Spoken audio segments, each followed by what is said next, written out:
a colleague of ours in CMS, and also almost a next door neighbor, right? He's coming from Lava. We've been talking yesterday that it's just 2 flights away from College Station, but so is Geneva, right? So Nural has got somehow we always talk about when people got their PhD. So Nural got his PhD in 1990 from the University of Iowa. So he's been we've been on CTF, right? We've been on CMS. So the one area where that unites us, right? We all, both of our groups are involved in CMS upgrades in the forward region. So Nural is a big-time expert on calorimetry, and so one of the currently proposed extensions for the forward region of CMS is the detector that he's proposing. It's a forward compensating calorimeter, and so Nural will tell us more about this detector technology. Turns out that this was the first visit of Nural to College Station, so we'll fix it. We'll make sure you come here much more frequently from now on. So welcome, and let's get started. Thanks, Alex. Thank you very much. Yeah, I'll come here. Beaches are great. Thank you for inviting me. Thank you very much. And so, what I will tell you today is some extension of an idea we had some years ago. And somehow, over years, we tried to develop it, prototype it, test it, and so on, and see if this thing actually finds life in CMS. So that's why we are proposing something called combined precision calorimetry in high energy physics. That really means CMS in this case. There are other applications in ILC and other places and so on, but okay, today let's just talk about CMS. It's already complicated enough. Now, combined in this context means ecal plus hcal. So, there is no traditional, here's ecal, here's some stuff in between, and hcal. So the whole thing is one, okay? So see if this kind of a calorimeter actually will perform the way you want it. Okay, so please stop me if there are questions and so on. I mean this to be a conversation rather than some kind of a long-winded lecture. So first thing I want to tell you a little bit about Cherenkov fiber calorimetry, because this is sort of at the basis of this proposal. So sort of getting the idea how that works is important. Now, something about the electromagnetic and hadronic energy resolution with Cherenkov calorimetry. This is also a little bit sort of an odd thing to do, but again, it's important to understand the parameters, at least the boundaries of this. So we've been developing dual readout calorimetry, which simply means scintillation plus a Cherenkov calorimetry. So if you read these two signals, then some magical stuff will happen. I'll try to explain how that actually will work in CMS. Something about muons. I know this place is muon expert, so maybe I'll try to convince you that you've got something to say about muons. And so how does this work in CMS? And some details of what we are proposing, called combined forward calorimeter, CFC, and some results. Well, results, okay, it's a bit exaggeration, but at least what we've got today. There's hopefully a lot more to come. So I have no conclusions. Okay. All right, so here's Quartz fiber calorimeter. This was something we built in, I guess, early 2000. This is the HF calorimeter for CMS. Here's a steel absorber, basically full of holes. Fibers run parallel to this edge. So this is a 20-degree thing. It's steel. It's only 1% fiber. The rest of it is all steel and air. And so you put a bunch of these things together. You make a cylinder, and the beam comes from out of the blackboard and hits on the other side. It makes showers inside this thing, and the relativistic particles produce Cherenkov light inside this clear fiber. You make little bundles to represent eta phi boundaries, towers, and you sort of shove them up in here, and then you put a PMT, that's your calorimeter. Okay. That's basically all there is to it. Of course, here you see the amount of fiber that we got is something like 1%, not even that. Okay. So the sampling frequency is miserably low. But anyway, that's not the limiting factor in this case. So, but the funky thing about this calorimeter is that E over H ratio for this thing is almost 5. Okay? So this is extremely electromagnetic sensitive, as it should be because it's Cherenkov. And it's terribly insensitive to hadrons, or not as sensitive as you would like. But this extreme non-compensation is actually an advantage in some case, okay, if you use it right. So that's what I will try to convince you that is okay thing to do. So let's see let me try to give you a few numbers. If you were to do electromagnetic calorimetry with quartz fibers, what are the limitations? What are good things, what are bad things to do? So the usual stuff, right? You write the dEdx, you get the basically the integral limits, you get the Cherenkov angle, and you get some let's say, Cherenkov radiation out of some refractive index. In this case, it's quartz. Some wavelength limits. Typical numbers that you see is about, something like 100 eV per centimeter in terms of Cherenkov photons. Okay, it's visible somewhere where the PMTs, APDs, silicon PMs, that kind of stuff would work. So something like this. And maybe for our purposes today, interesting thing is about 200 Cherenkov photons per centimeter. That's what you would get. Okay, so close your eyes, say 200 photons, Cherenkov photons a centimeter. That sort of defines the rest of the story. Okay, and also with some amount of, let's say, dEdx. Okay, so these are, let's say, the basis of this stuff. So if you were to make a fiber calorimeter, now given these numbers, what does it look like? So the idea is that, take a 1 GeV electron, shove it into a block of quartz. Okay, see how many photons you make. Okay, so you calculate. Okay, 1 GeV electrons, and you say, well, okay, let's assume everything is a MIP. So total track length of 1 GeV electron, if they were all going to MIPS, is about 2 meters. Okay, so it's 200 photons a centimeter. 2 meters give you about 44,000 photons, if this was a full block. So okay, there's some Cherenkov threshold effect, so that cuts it down to some 31,000 or so. Okay. Now, this was a pure, fully sampling object. If you were to say 1% sampling, let's say something like fiber, so you would knock this down by a factor of 100. Then trapping efficiency of the fiber is also miserable, right? You get 1%, 2%. That's what you get into the numerical aperture of the fiber. Then you get some quantum efficiency. By the time you're done, it's a photoelectron per GeV at best, less serious, or even worse. Okay, so here are some calorimeters that we built. This is the HF steel, the picture which I showed you. That's quarter photoelectrons a GeV. Okay, this doesn't give you precision calorimetry. Okay, this is good for jets. This is good for rough stuff. This is good for radiation-hard environments, but not necessarily precision. Okay, so what is so big deal about these fibers? Okay, let me just say a few words about fibers. So here, QQ means the following thing. Inside core is quartz. The cladding around the fiber, that makes the total internal reflection, is also fluorinated quartz. That's where QQ comes from. P in the second fiber is where the cladding is plastic. Makes it a lot cheaper. Okay, so it's something that you really like to do. Plastic fibers, PMMA, PS, polystyrene and stuff like that. So if you look at the numbers, because these things directly affect the quality of the calorimeter, if you look at the numbers that say, the trapping efficiency is, 0.5%, 1.5%. Plastic is good, but it's very radiation soft. So if you're going to make a calorimeter that's, let's say, in the forward region somehow, you're sort of stuck with quartz. It's a toss-up between these two numbers. Okay, if you trust the radiation properties of the plastic, you might want to go with this.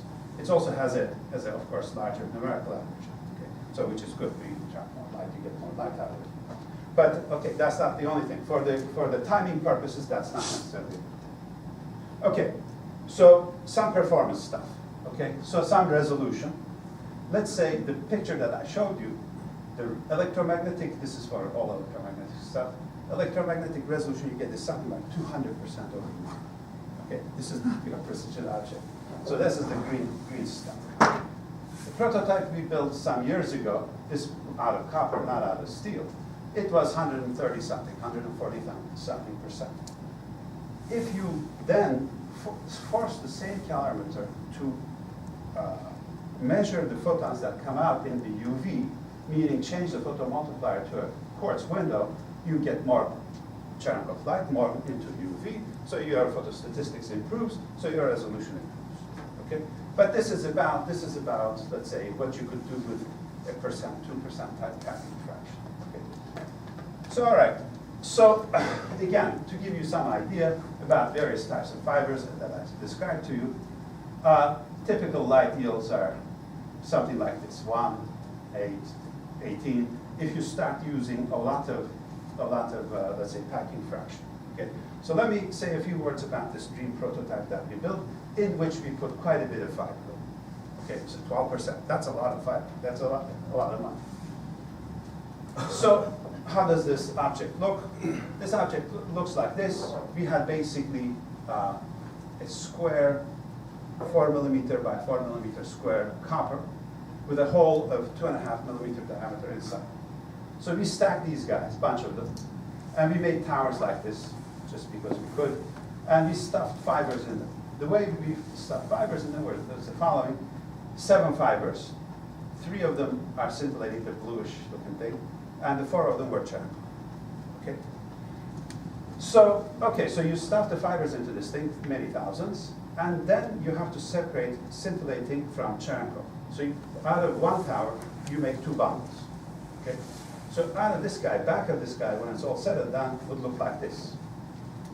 So you say, well, this is not a very intelligent way of doing things, because look at it here. This is basically 100% sampling. Calorimeter here behind the calorimeter. So late developing showers cause you problems. Okay? But you could beat one channel into another. You could sort of suppress noise and stuff like that. But anyway, so this is something that you need to avoid if you can. So this was the dream detector. So out of this thing, we got about 40% resolution. Okay? So putting more fiber, of course, helps. No question about it. But still, 40% is not great. Can you improve it? Yeah, sure. You could put bigger numerical aperture fiber. You trap more. And maybe factor of 2 is reachable with the current technologies. You could use silicon PMs and other stuff, improve the quantum efficiency. You could, of course, always go for money, put more stuff in it. But improving sampling frequency probably is not a big deal. Is not going to gain you much. So that's the sort of the number that you got today. Nural? Yeah. That looks like you start seeing some offset. Yeah, you mean here? Yeah. Yeah. Good eye. Good eye. So, you know, when you put the calorimeter like this, fibers are parallel to the beam, let's say to the particle. So if you hit metal as opposed to if you hit fiber, that introduces some oscillation in the response. That's your constant. Okay. In this case, I don't know, it was maybe 5% or something.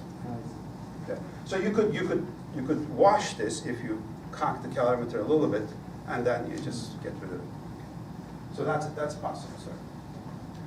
So okay, so that's the story with the EM.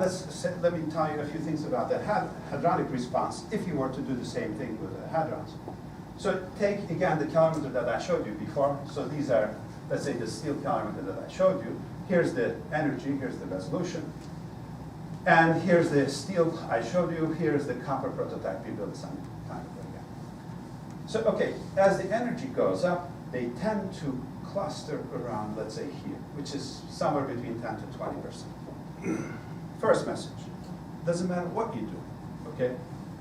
At 1 TeV or so, resolution is fixed, okay? And I'll try to explain why that is the case. So if you look at the dream calorimeter, which had 12% packing fraction, compared to 1 or 2%, of course, resolution is better at the low energy, okay?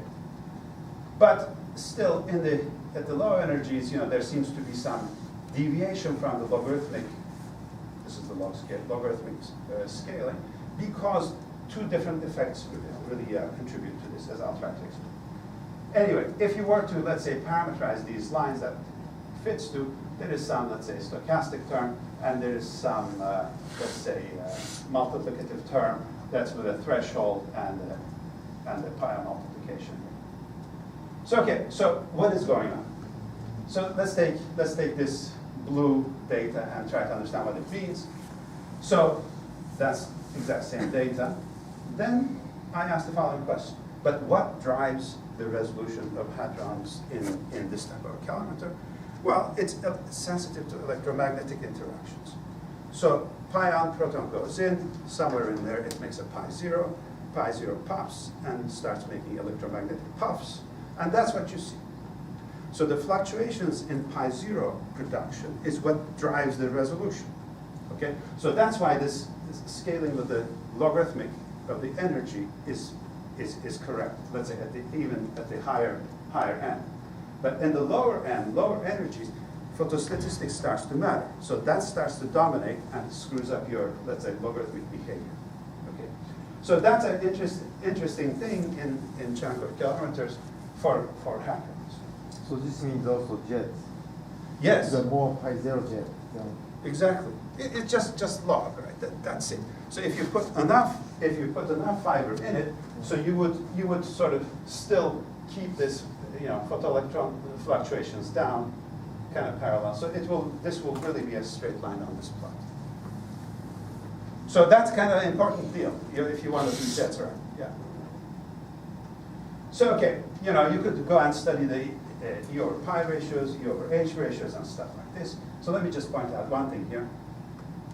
If you scale everything to electrons, okay, so electrons give you one, let's say, a unit of energy per energy. So let's scale it as a function of energy by one. So response divided by energy gives you this thing.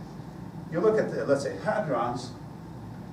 It is terribly, let's say, overcompensating, right? So the hadrons don't give you much, so that will give you this pi over E ratio or something less than one. And it goes very nonlinear. Okay. Now you say, well, you told me the story that this thing only was sensitive to pi zeros. Is that really true? Well, to a point. If I ask what the electromagnetic fraction of that shower was, compared to what the response I measure out of the device, is slightly less. Okay, I'll show you in just how to calculate this. But anyway, this difference between the response and the electromagnetic fraction is just simply charged hadrons contributing 5%, 10% of the response. That's also important if you want to go for a precision calculation. But anyway, so steel, copper, okay, there are some differences, but not enormous. So if you look at the E over H ratios of copper and steel, you talk about 4 or 5. That's enormous. Okay. So I told you everything there is to know about, let's say, Cherenkov stuff, Cherenkov fiber stuff. If you were to take scintillating fibers and Cherenkov fibers at the same time and try to make a calorimeter, okay, what would you get? Okay, so that's the, let's say, dual readout part. A few words about this kind of stuff. Here's an example. This is a BSO crystal, block of a crystal, trying to understand the timing properties of 2 types of pulses, only cleaned up by filters and stuff, okay, by way of. So here's the Cherenkov pulse, okay, I forgot what kind of particle it was, but anyway, here's the Cherenkov pulse. Here's the scintillation pulse.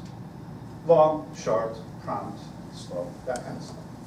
Cherenkov light is also directional because of the Cherenkov angle. I said already the timing business. And the Cherenkov radiation goes like spectrum, goes like 1 over lambda squared. It's kind of important if you're trying to pick a photosensor, whereas scintillators are depends on what kind of thing you have. This guy is linearly polarized, this guy is not. That's important, okay? Okay, that's whole another seminar one day. But so we studied this kind of an effect between these 2 types of radiation, and there's enormous amount of applications for those kinds of things. But okay, today, nothing about that. So let's say you did this. Let's say the kind of picture that I showed, you put scintillators, you put Cherenkov, you bundle them separately, you put pions in it. And what you see, let's say 100 GeV pion, you plot scintillator to Cherenkov ratio, a correlation plot, okay? So you get a blob here. If everything was fair in life, this guy, the center of this thing, would be 100 GeV there, 100 GeV there. But it ain't, okay? Because this E over H ratio of this thing is different from 1.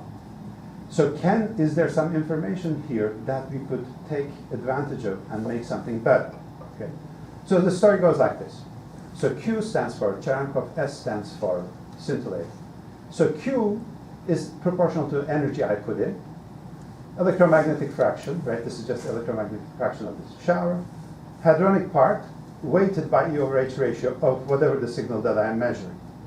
Scintillation, the same story, only difference is this one, right? These two guys are different.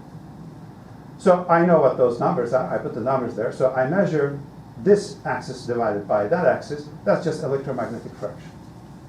So point by point, event by event, I measure the electromagnetic fraction. So that's my particle ID in a sense, okay? Because electromagnetic fraction for electrons and photons is 1. For hadrons, it's something else, less, 0.6, 0.2, whatever. So I can also measure energy because I can calculate all this stuff, okay? So measuring two things at the same time extracts the information, it removes the fluctuation in electromagnetic fraction. That's how you get the precision in hadronic measurement. And you also recover the linearity. Let me try to explain. So if you, let's say you take some energy and you plot the QRS ratio, you see something like this. Hey, Nural, Yeah. you're standing in front of your. Oh, sorry. Okay. So electromagnetic fraction, you can measure the electromagnetic fraction out of this by the formula that I just mentioned.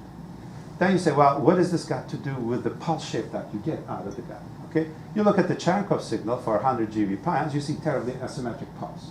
That's a bad thing if you want to do precision measurement.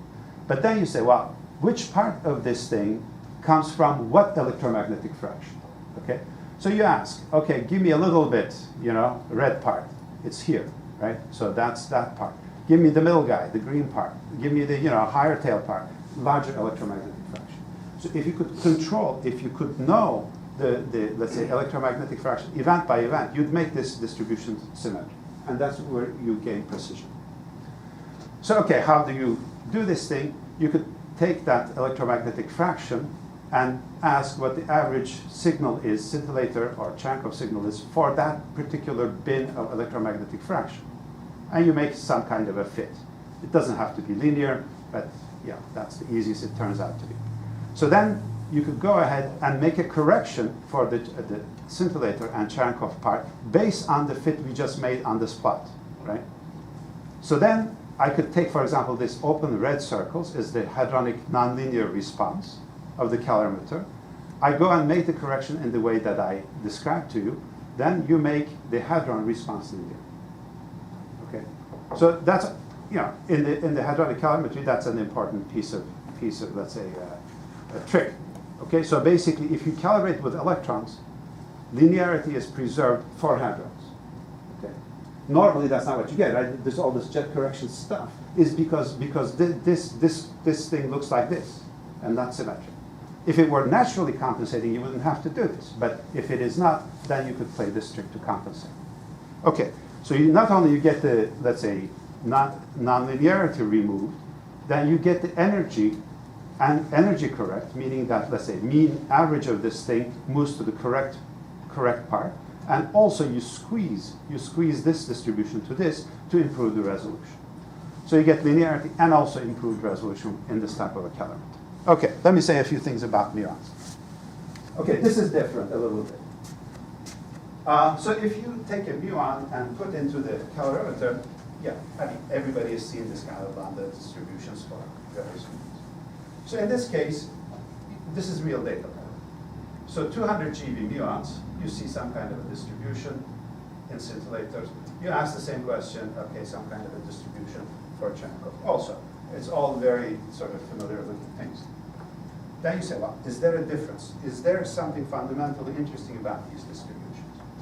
So here, the average signal here on this axis, here's the muon energy.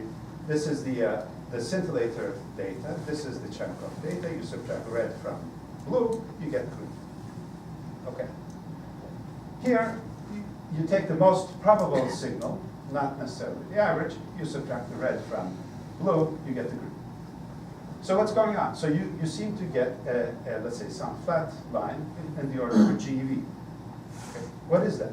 Well, that is just simply the, basically scintillator minus Cherenkov ionization losses plus the radiation losses minus the radiation loss. So you get basically simply the measurement of the ionization out of the calorimeter from a muon. So if you want to tag a muon, this is the way to do it with a calorimeter. But you don't go look for some tiny signal that's buried in your pedestal, but you play this game. Does it work? Does it work, let's say, in every time? Let's say event by event rather than average. Let's see, I'll show you. So here's real data for 80 GB. This is the difference. This is the sum versus the difference. Okay. Here's pions. Here's muons. So you could certainly make a cut on this and clean it up. Okay. So here's 200 GB. Here's muons. Here's pions. 300 GB. The same story. Okay. So do you want to make a muon tag or not? You can. Okay. The precision by which the purity would be actually quite nice. Okay. So let me say a few words about the specific things that we are trying to propose. That implies that you measure momentum from somewhere else, right? Yes. If you just tag it, then you guys measure the momentum. Then I tell you it was a muon or it wasn't. No, but you need to measure it in the tracker, right? Because you're comparing the same PT. Sure, sure. But in this case, only a simple cut with these two variables would be a tag. But we can't say, it was 200 GeV or 50 GeV. Yeah, I'm just saying that if you didn't know the momentum of the charged particle, then you would be comparing these with, 5 GeV defiance, right? Yes. And then Yes. you will not be able to distinguish Yes, them. So that's true. It's important that somebody must tell you what the pitch of this charged particle is. Is this response changing much depending on how the muon crosses the fiber, and if it's a long? Not by much, not by much. I'll show you first, let's say for pions, how that difference actually, how big that difference is. But for muons, it doesn't change much. Imagine you're traveling the full length of the fiber, or you're just to the sides or Yes, yes, that's a good point, sir. But you never put your fibers parallel to the particle. You always put a few degrees. Because if you do, then constant term goes large also. You don't want it. You want to the particle. You want the calorimeter to look mixed. Some absorber, some fiber, and so on. So okay. So let me say a few words about this thing. So we thought, okay, we'll take the Cherenkov type calorimeters that we just discussed. This is some historic SPECAL calorimeter, which achieved 12% over root E with lead and zinc. So and put them together kind of like do a Readout and try to see what we could do for CMS. So right now, CMS looks like this. Here's the hadronic calorimeter during its construction, bunch of brass and scintillating plus stuffed in it. Here's the NCAP electromagnetic calorimeter, which basically is sort of mounted on this thing, which gets mounted on top of this. So we thought, okay, we got to do something a little bit more graceful and elegant and hopefully better. Okay, so there's a whole pile of, let's say, reasons why we think this is not a bad way to go. Let me just say another thing. Okay, you have to choose some kind of an absorber material for this thing. So you go and look at the table, you say, tungsten is great. Because if you use tungsten, the length of the calorimeter shrinks to something like meter 20. Wonderful. Then the muon guys are very happy because behind there's quite a bit of space to do whatever you want. But the thing is, tungsten turns out to be quite expensive. So you say, okay, let's not break the bank, let's go to brass or copper. When then the density of this thing becomes, let's say, considerably less, right? And the molar radius also gets quite, let's say, twice large, right? The radiation length is also, again, quite a bit bigger. But there are some disadvantages, there are some advantages, so we've been sort of playing around with both. So here's how it looks like, right? Here's the hadronic part of the NCAP. Here's the electromagnetic part that I showed a picture of. Here's the crystals. There's about a half a meter or 75 centimeters of stuff in between, which I find ugly. But so we want this whole thing to be one, okay? And we go from eta 1.5 to not eta 3, but eta 4 because of deviations and stuff like this. So if we do that, then the muon guys maybe potentially generate some space for them here. So this is how it looks like. So this is one, let's say one version, what I just showed you. Right? It's completely a solid brass. There is no electromagnetic or hadronic section, just one. This is 2 meters. Okay. This is basically the radius I showed you. Here's the 56-degree crack, and so on. So the idea is that we take wedges like this, brass fibers run this way, fibers get collected, PMTs or whatever else you put in back here, then you make this UFO. And you put a lot of little towers like this. In the front, it's 2 by 2 centimeters square. Here in the back, let's say in the shadow here, where you don't really need the granularity, you make them coarser 4 by 4. So all kinds of properties. Anyway, some of the numbers are not interesting at all. But anyway, let me just say, so we prefer brass because it's cheaper. We keep the fiber spacing around 2 millimeters, fiber to fiber. This is something a little bit odd. Let's say we run the parallel fibers to the beam like this, and not make, not change the orientation of the fiber as eta gets, smaller from here, right? So we try to keep them the same because it's just simpler. So that's the non-pointing geometry, and so on, okay? So one maybe interesting thing is that since there is no longitudinal segmentation here, we think if we clock the signal here, we would get an effective longitudinal segmentation here, okay? So that's kind of important. You want to know where the gravity is, where the energy is coming from, and so on. So then we want to build some fast digitization to be able to do this on the Quartz end with 5 gigahertz. So you could obviously do this kind of a thing. We've done it before. Here's the HF. Here's some prototype we built a long time ago. This is basically punch plates welded together, and then you stick the fibers this way. Here's a bunch of plates that are grooved and welded together. There are some other combinations and so on. So we studied quartz and scintillating fibers of various combinations, various distances, and so on. So here's what's possible. Okay, let me try to maybe explain this thing a little bit more carefully. So everybody would ask, well, if your calorimeter is sampling, there's no way you could compete with crystals. Okay, partially true. So here is the quartz signal as a function of fiber spacing, fiber to fiber spacing. The filled dots are brass, open dots are tungsten. Okay. So you see the brass tends to give you a better electromagnetic resolution. Say at 2 millimeter spacing, you get, 30% over root D or something, right? In the scintillation, it's a little bit better. You get better than 20% at 2 millimeter fiber spacing, right? So if you want to spend a little bit more, you could go to 1.2, and you could get, say, 10% type resolution for stochastic tone. I'd say that's plenty good for NCAP. You could ask what kind of constant term. You could keep everything quartz or scintillator under 2% quite easily. No problem there. You could ask, what's going on with the hadrons. You could get something like, 100% for quartz, about, 40% or so for the scintillation part. That's also not a problem. Constant term, you could keep it, let's say, under 10% for quartz, under 2% for scintillation part. So in terms of, let's say, combination of things, this works. Here's something a little bit strange for tungsten. If you were to make a tungsten calorimeter, this is Cherenkov, this is scintillation. You see the effect is a little bit different than what I showed you for copper, which was kind of like this, but in this case, it is like that because the scintillation part is overcompensated.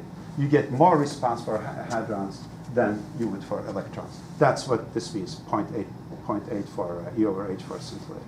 So you could go and play the trick, do a readout trick, and we can take this potato, make it a little thing like this, which is a better resolution and linearity. So this is what I just said, nonlinear behavior of the Cherenkov and scintillation part. After dual readout correction, we could get it exactly linear. And we can, we could do the light collection and so on for various distances. So we get to maybe, at least our favorite at this point, looks like something like 30 photons per GeV from the quartz end. A little less, let's say, if you were to use tungsten, something like 25 or something. Okay, so you can go and study these parameters forever, but let me just maybe point out a few other interesting things. Electrons are nice, photons are nice. If you were to just hook up a scope and ask, what does the pulse really look like? Okay. Here's a 2.5 gigahertz sampling, 80 GeV, real electrons. This is not a simulation. So we look at the Cherenkov pulse. beautifully reproducible, right? Every pulse, pop, pop, pop, the same stuff. You look at the scintillator, the same, beautiful stuff. Okay, this was a plastic scintillator. Right? So then you say, well, okay, if I were to look at the pions, what do they look like? Okay, so they look like this, right? So, but this is the guts of the calorimeter, right? So they move all over the place. This thing moves left and right because pi 0 either pops early or late. Okay, so this is what you see from the Cherenkov side, right? This is again the ionization pulses happening in different times. Okay, so I mean, if you understand this, if you figure out the way to use these timing features, then you have the longitudinal segmentation. Okay. So here, let me maybe say something about timing also here. This was, say you imagine a calorimeter about 1 meter. You put the particles in, some photomultiplier here, a bunch of fibers there. How does the timing work for electrons and pions? Electrons put a shower here, right? They make this kind of a timing distribution at the, let's say, photosensor here, because the shower develops here, everybody goes, right? It takes quite a bit of long time, 4.5 nanoseconds or something. You put pion there, pion shower could be there, could be there, could be here, could be wherever, but generally deeper. So pion signal actually gets here first, which is the red guy. So they are faster, okay? But then you say, well, what is all this tail stuff? Where does that come from, right? There's no way in hell that you're going to get 9, 10 nanoseconds. Well, you do, because as the photon travels, here's a one fiber. Photon goes like this, inside the fiber, right? So it doesn't go bam like this straight through the axis, but it introduces this distribution, okay, this tail into this. So again, if you're clever, right, you say, well, let's mode strip, get rid of all this gas. Let's suppress the light, but let's make the detector sharper, okay? So here's one possibility.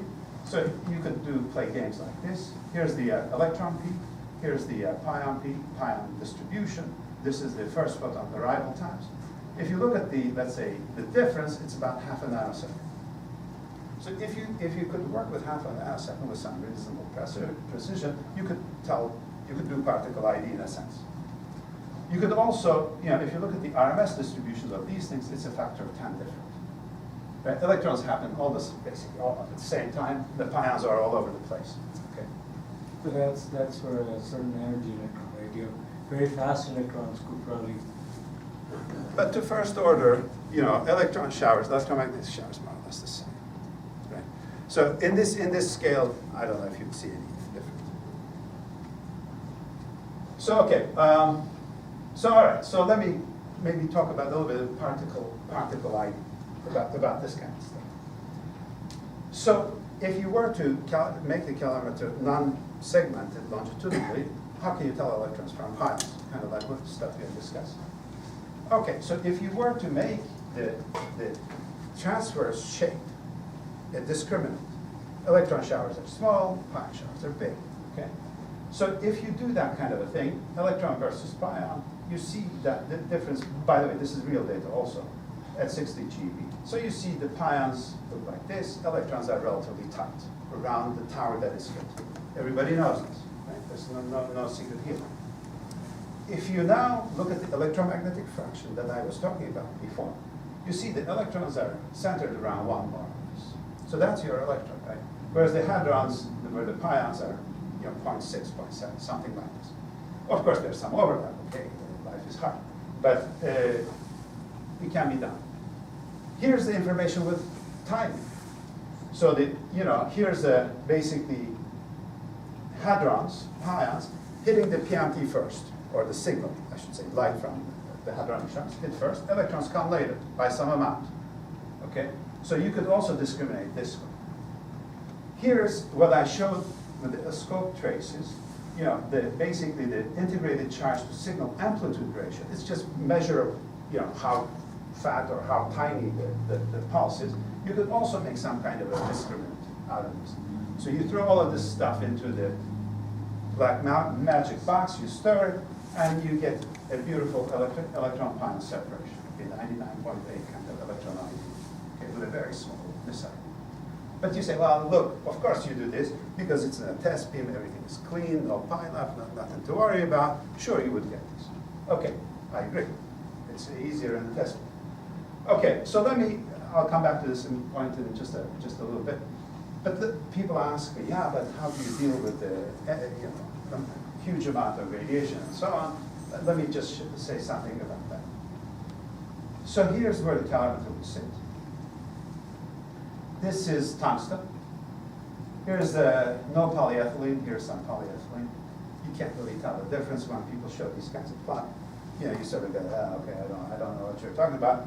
But let me translate this into something I understand. Here's eta. Here's dose at shower maximum per inverse factor line. Okay, so something that we could talk about. So this stuff is recalculated for the CFC. So basically, let me just give you the bottom line. At the worst possible place, after 3,000 inverse femtobar, which we are asked to design the calorimeter to work, up to that point, we'll get something like 1.5 gigarams. That's a lot. Okay. But we think that the fibers would withstand this.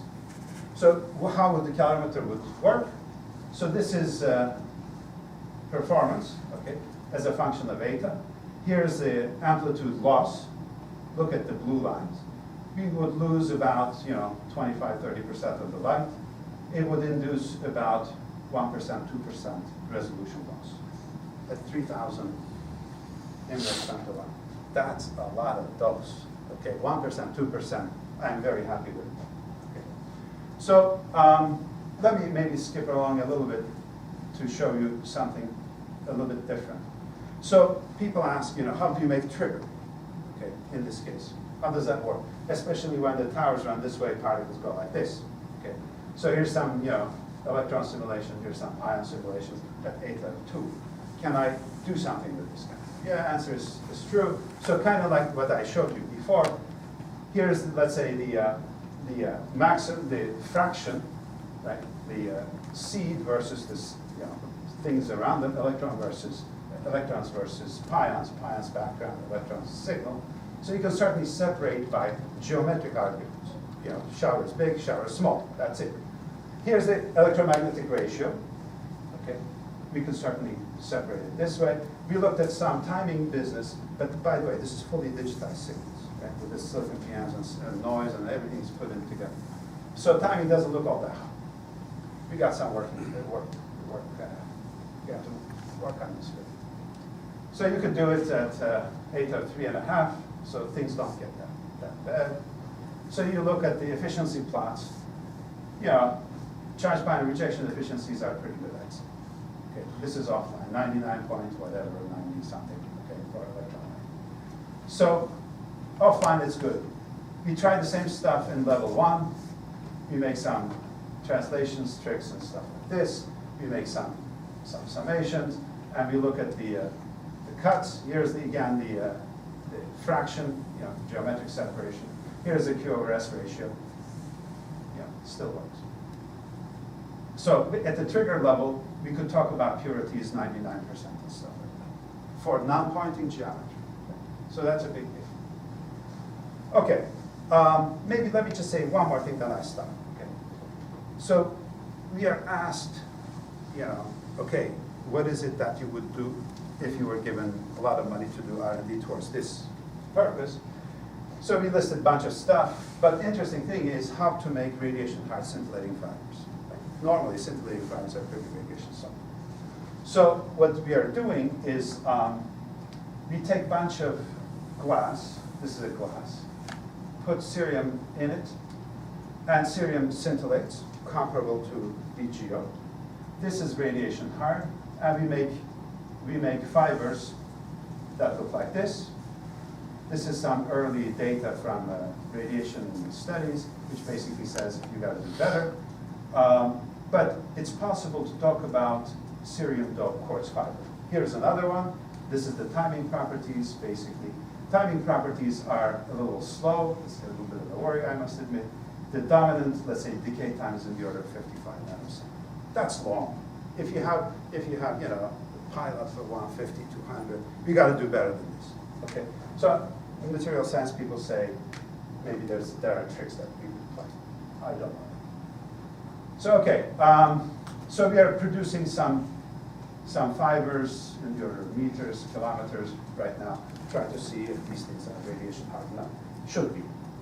Okay, I'll stop. I won't bore you anymore with this, and I'll take questions. I think it's probably better. So I'll take questions if there are.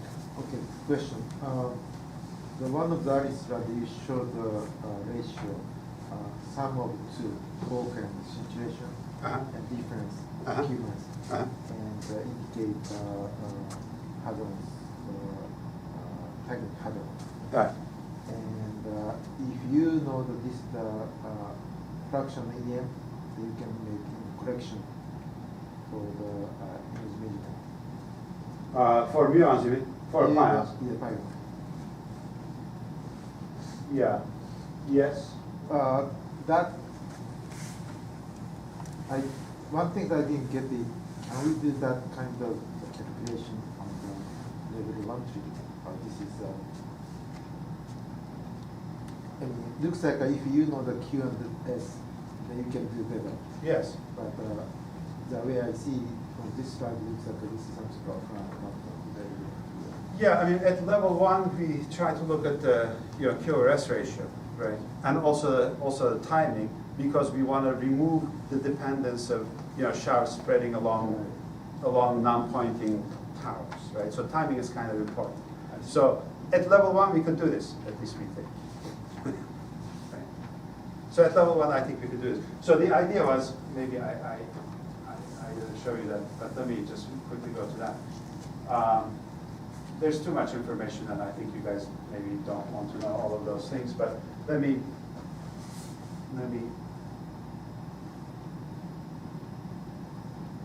somehow the resolution of these things don't like each other. Sorry, it's towards the end, I think. But let me try to explain, because that's kind of important. I might point it to the screen.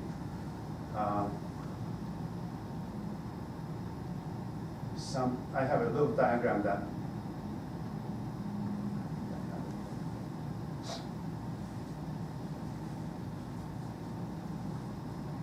yeah. So imagine calorimeter sits here somewhere. We get scintillating and Cherenkov signal out of it. Okay. So from the scintillating part, we go to standard QIE-like electron exchange, which exists today for phase 1. Okay, maybe 80 megahertz, but let's say this is good enough. So we shove that information from scintillator into level 1. We play the same game from Cherenkov channel, basically twin. We put it into level 1. Level 1 calculates there is something interesting to do, Q over S ratio. Okay. Then, if it says, yeah, I got something that I want to trigger on, the guy goes and starts sampling the Cherenkov at 5 gigahertz. So that way, we recover the longitudinal structure of the shell.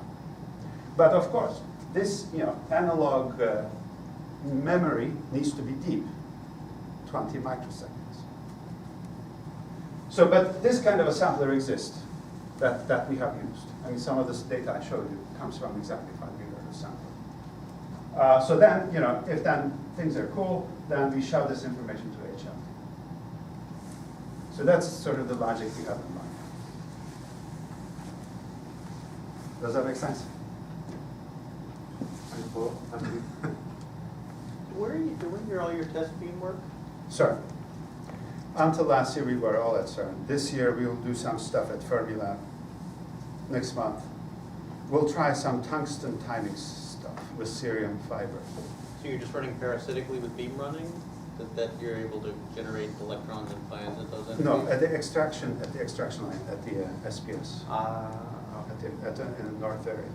So you get very high quality electrons, high quality hadrons, protons, yeah, it's a pretty good beam actually.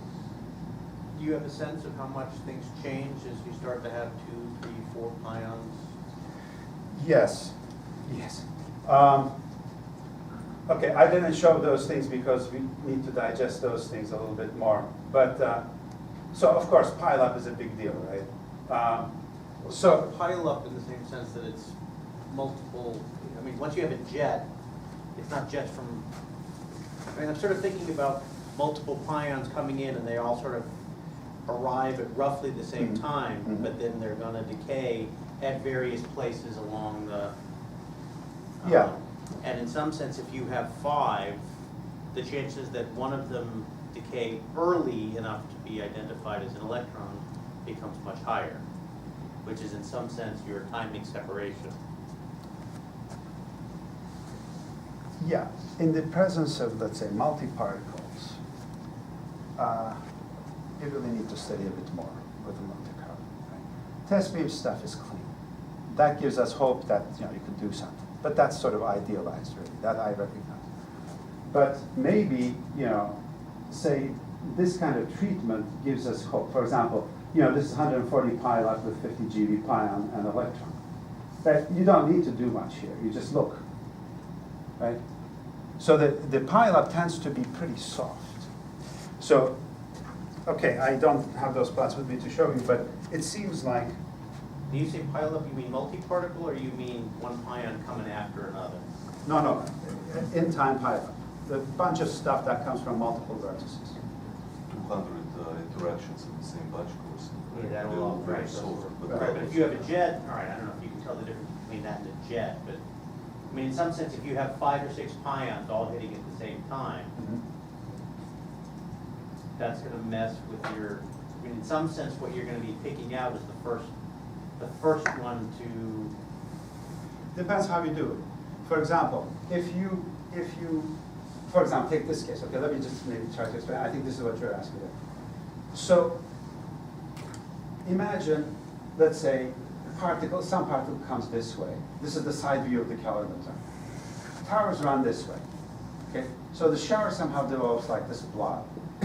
So this signal, or the particles that generate the signal here, would hit the photosensors first, right? And these guys would sort of come later, okay? But if you energy weight this, right? So majority of the thing, this is the one that's going to win out because there's a lot more of them, okay?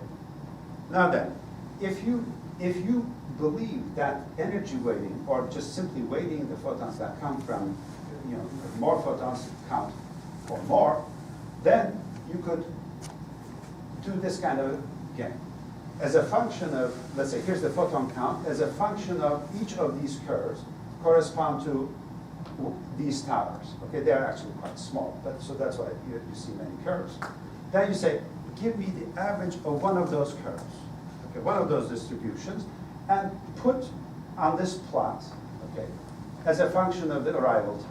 So you get this curve, right? So basically, this slope is the same thing as the angle of this guy.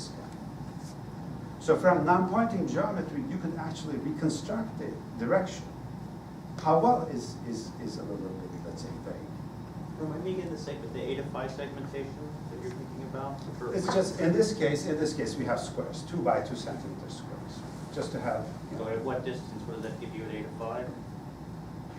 they're pretty small. They're pretty small. I don't know, what is Point ecal 1, segmentation? 0.01, 0.4? 0.01, something in the order, right? Ecal segmentation is, what is it in E? 0.017, something like this. The analysis guys. 0.017? Yeah. 2 zeros. 2 zeros, right? So the segmentation is that fine even out at the, Yeah. so you're not gonna be getting 5 or 6 pions on In top what? of each other? Occupancy is low, even at high. Even high high, frequency. okay, so you're safe by your occupancy? Yeah, I should have said that. Right, because your segmentation is so fine, okay. Segmentation wins, you're right, Right, money okay. buys. But at very high heat, 1 0. 1 0. No, 0.01, so that's. 0.0175, if I remember correctly, is that right, son? Yeah. but at high heat, I mean, these jets, become pretty small, right? In terms of the size. And Yeah. Your jet is not really 50 GeV pion, right? It's Yeah. like 51 GeV pions. And they're all collimated. 1 GeV pions will be living, will be dying off pretty early on. So like 50 soft pions can easily look like one electron, right? And laterally, they're still the same, They're still- 20 centimeters or so. This No, way, but your timing would separate 51 GeV pions, because yes, you will get some that decay very early, but you're gonna get a whole bunch that decay very late, which will look very, and also the lateral extent. Hadronic showers are big, electron showers are. But at the high ether, how big is it really? It's the same, all the way down to the, 8 of, No, but ether, I understand the scale was ether, but Yeah. your centimeters are fixed, right? Not- yeah, not my ether. centimeters are fixed, yeah. Yeah. The physics is not fixed. Yeah, well, off the top of my head, I cannot answer. But, I don't think you're that working was a on it. problem. Okay. I don't think that So, was. but have you done, or you're getting close to actually generating, I don't know, pile up? Yes, we are doing it this week, as a matter of fact. So the stuff that, all this MBA stuff, this kind of stuff, is without pilot, right? So this was eta 2, eta 3.5. You see, the single pion separation is no big deal. So for jets, it's not very different, by the way, and that I know, okay? But now we got to put the pile up on this guy and see if this thing survives. If it does, You also you're done. compare, I don't know, like relative, high energy pions, right, versus high energy electrons. Yes, in this case, energy is the same. Yeah. While in reality, your background is much, much softer, many. Yes. So I think, once you put everything together, right? Yeah, I mean, to develop this tool, it already took us Oh, months. I can relate. Now, trying to do it in CMSSW is suicide, That's really, it's crazy. Been there. Yeah, it's just nuts, yeah. So we are fighting with tools and stuff, okay? For example, as I said, this, I cannot emphasize this point more. We count photons, we make, we propagate them through fibers every photon at a time. We hit the silicon PM, we calculate the quantum efficiency, dead time, rise time, all this kind of crap. And then we reconstruct this. So this, I tend to believe this. No, I think there is no doubt in this. You also have a lot of handles and tools, that you can Right, throw in right. the mix. I think, one question is how many of them you can throw in the trigger level, and once you add pile up, they will degrade somewhat.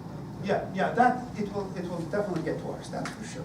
It's just that, is it still up? It's not gonna be. But it's also true that once you've got bigger pile up, you're not trying to separate electrons and pions anymore, you're just trying to measure the total energy. Right, As you say, damn it, it's a jet. yeah, Get that's it good over. enough. Well, it's yes and no, because. Still need to trigger on the electrons better than just the hadrons.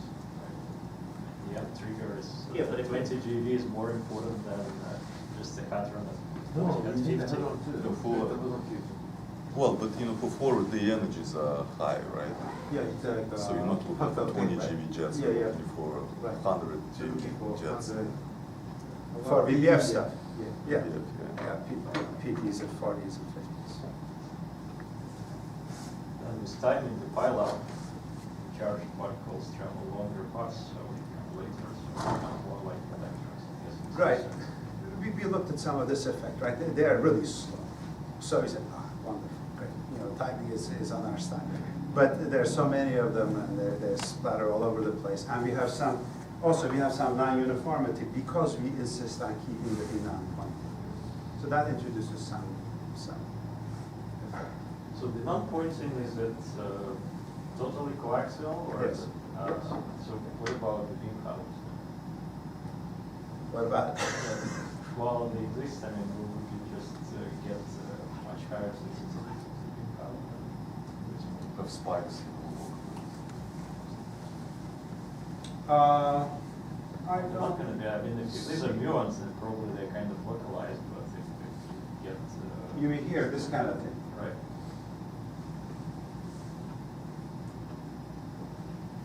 Well, I mean, again,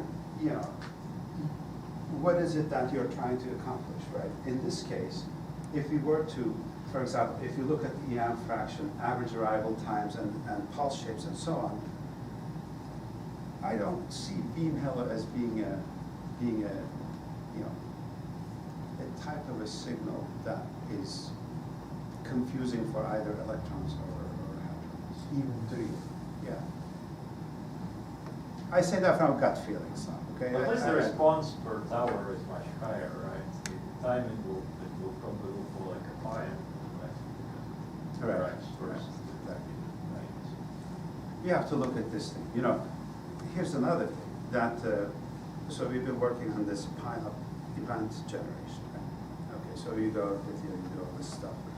All right, but then you need to have some model of what pile-up in time and out of pile-up really means, right?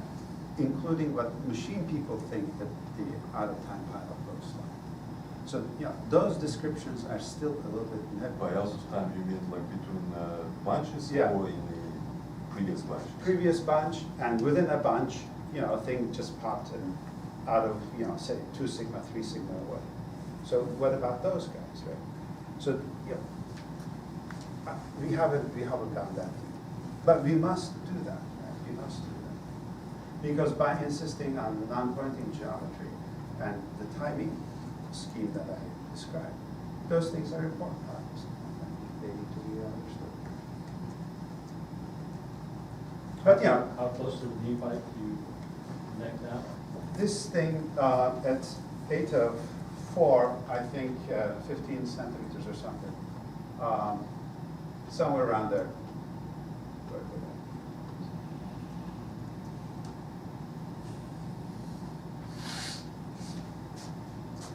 So this is in the back here, this is 30 centimeters here. 15 radius.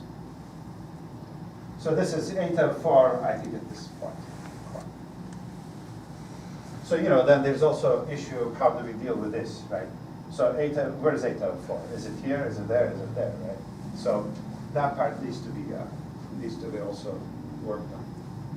We don't, right now, we don't have a What clear is, solution. what is the profile of current backgrounds in that area? Is it, Here, well,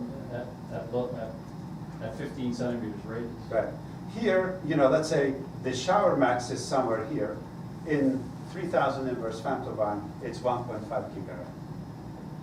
That's a lot. That's a lot. This is what we have with HF. You know, our calculation for HF was kind of the same, you know, a couple of gigahertz in 500 inverse femtobarn. So if HF survives the next run without, let's say, much damage, then I'm reasonably confident that this guy will work. But we must see that also. So it's kind of flat, you will have some issue with triangle. Yeah, sure. So here, you know, there's some design with a little cone like this, or we just put a little dead insert there. Yeah, again, you know, you certainly, by 8 out of 4 here, you don't reconstruct the jet at that. So what does it cost you, right? What are you willing to give up? With 5 gigahertz sampling, what kind of readouts are you actually thinking of? And what will you send down with the EQ? Okay. At 5 gigahertz, we sample the quartz signal. We sample it only when we get a level 1 accept, okay? And we hope to have some kind of FPGA thing on the detector. And we only send maybe something like electromagnetic fraction, or maybe some rough calculation of energy. So we don't want to send a pulse shift. Right? Maybe some t, some time measurement based on maybe some constant fraction. Right? So there is no sense sending, you know, large amounts of data. It's not But terribly that means useful. you need to put some logic there. Yeah. There needs to be some logic down here. And the radiation there. Right. Yeah. But you see, this is 10 lambda. It's behind the big Yeah. shield. Right. So this is the you know, hand waving argument, but you see it's very thick. We've been measuring our FPGAs, you know, for our immune system. Oh, okay, maybe even further. So what is the, I mean, here, by the way, we have some calculations here, off the top of my head, I don't remember. But it didn't look scary, that I can say. But, you know, of course, there's a huge gradient in those from here to there. Right? Maybe 10,000, 100,000, I don't know, but But large. it's also a lot of data, you don't want to ship it anywhere, Yeah. right? You want it really close. You want to keep it, you know, only if it's useful, right? So here, the idea is that, okay, we're in the process of making some kind of a mock-up. You know, how are we going to get the photosensor in there? You know, so basically here, you know, imagine a bunch of fiber bundles sticking out of this thing. So you shove a cassette down there, you lock it in place. All of these towers, sort of maybe in pieces, meet their, you know, fiber bundles meet their photosensors. Okay, something went wrong, you unlock it, you pull it out, and push it back in. Some, you know, something like this. Kind of like the Atlas Hadronic Calorimeter. Nural, from vector boson fusion physics, it's likely we just have a jet ID down to 4. Mm-hmm. And this is a 4 that means if you don't take a fiduciary algorithm, this design, where the kind of highest EFF you can go. So physically it's 4, but you shape the little How big the jet is in Yeah. this accumulator now? Right, so we should cut 3.5 or Yes, I think that's the number. 3.5? I think it's 3.5. After 3.5, it falls off very quick. It also depends on the material, right? If you go with tungsten, you'll go further out. A little bit. And so that there's no way you can go down a little bit further, so therefore we can have a physical jet ID. No, if you give him money to put Yeah, tungsten, he can go yeah, further exactly. out. Right. So, yeah, that's a good point. So, let me answer the question in two different ways.